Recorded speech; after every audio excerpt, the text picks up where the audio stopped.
ng palukang pakpak ng manok.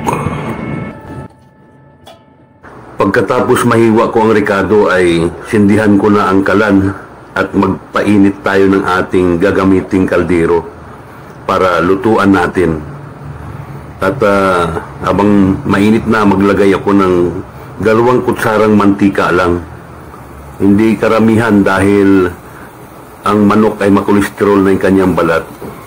Una kong iginisa ang bawang na aking na-crunch at hiniwa ko, na-crush. Kasunod ay ang luya. Ang luya ay magpapabango at ang sunod ay ang sibuyas. Nilalakasan ko yung apoy dito guys kasi parang ang dating sa ginigisa kong bawang, sibuyas at luya ay inihaw. So saka ko nilagay ang pakpak ng manok. Mga 8 piraso itong aking ilalagay at gusto kong kumatas itong pakpak ng manok para pumunta sa sabaw at hindi ko na kailangan maglagay pa ng seasoning. So tinakpan ko muna at iyon, binuksan ko ulit. Nag-umpisa ng kumatas ang ating pakpak ng manok na bida ngayong kuwan na ito. Tawag rito, putahe na ito. So, ayan, para hindi masunog, ay siyempre nakadikit yan dahil kulang po ang mantika. So, ating pong isang kutsa, babaliktarin para hindi po siya masunog. At the same time, yung pagluto ay pantay. So, again, sa mahinaan na apoy ay parang in lang ito. Ang purpose ay para lumabas ang katas. Ito na, sa pangatlong bukas ko ay kumakatas na siya konti. So, palatandaan niya na initan ang manok sa loob ng ating ginamit na kaldero. Sangkutsa lang para at the same time yung ating sahog, yung sibuyas, bawang, luya ay mahalo din doon sa laman ng manok. So ito, tinakpan ko na naman ulit at ito, umuusok-usok na at binuksan, pwede na. Nakita ko na yung katas ng manok.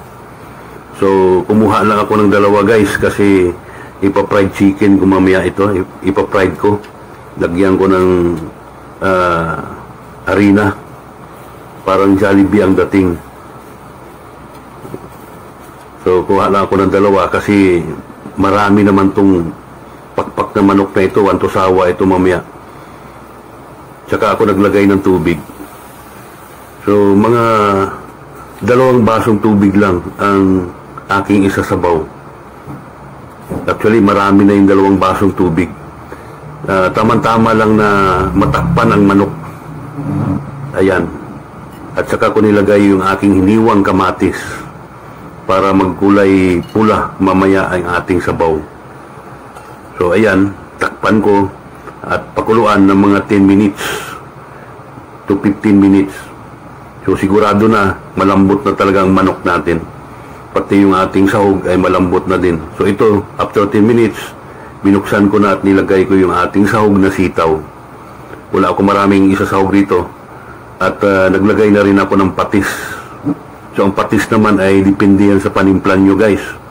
At ito, naglagay din ako ng durog na paminta.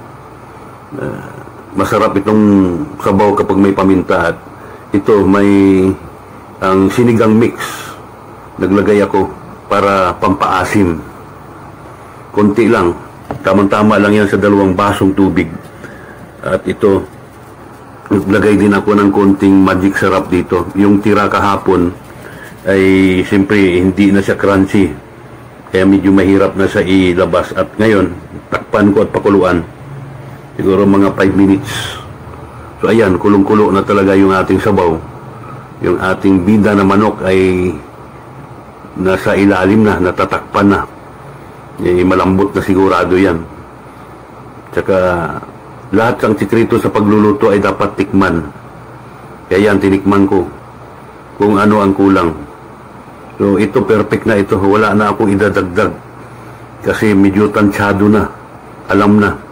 Kung titingnan natin mukhang naparami ang sabaw, pero ganun talaga sa sinigang. Medyo dami-damihan mo yung sabaw para hindi ka mabitin sa paghigop.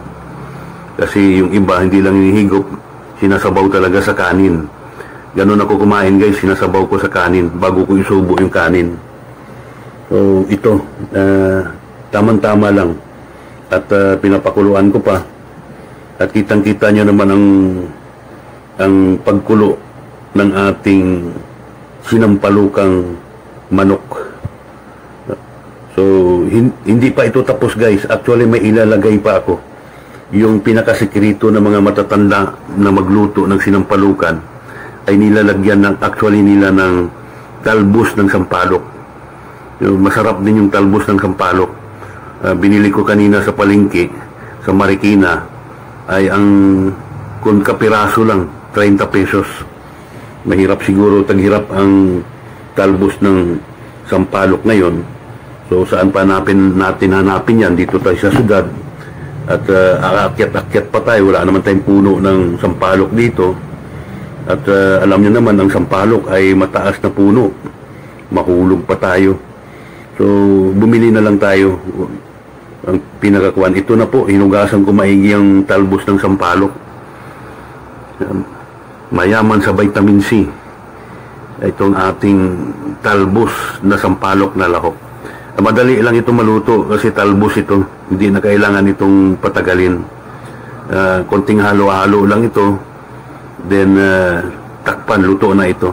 Kahit hindi na takpan ito. Ayan. Sinikuan ko guys, may mga natira na dahon sa screener, ay naghihinayang ako. Ito. Hinalo ko na. Actually, luto na ito. Ganyan lang kadali lutuin yung talbos ng sampalok. Parang malunggay din. Pag nilagay mo sa sabaw, ay hindi mo na kailang patagalin. Kung gusto mo ng half cook ng malunggay, yung dahon. Kasi pangit naman pag overcook ang malunggay. So ito, titikman ko muli kung ano ang naiba. So mas lalo siyang sumarap kanina dahil mayroon ng talbos ng sampalok.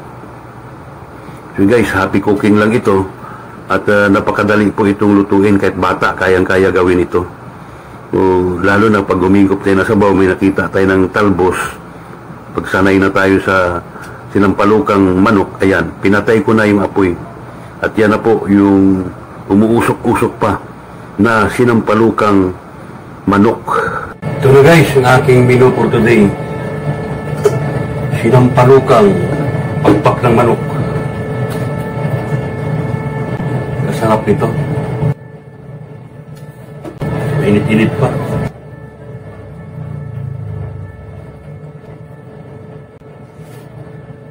Wow! Kumain guys, kain tayo. Hi. Well, shout out everyone.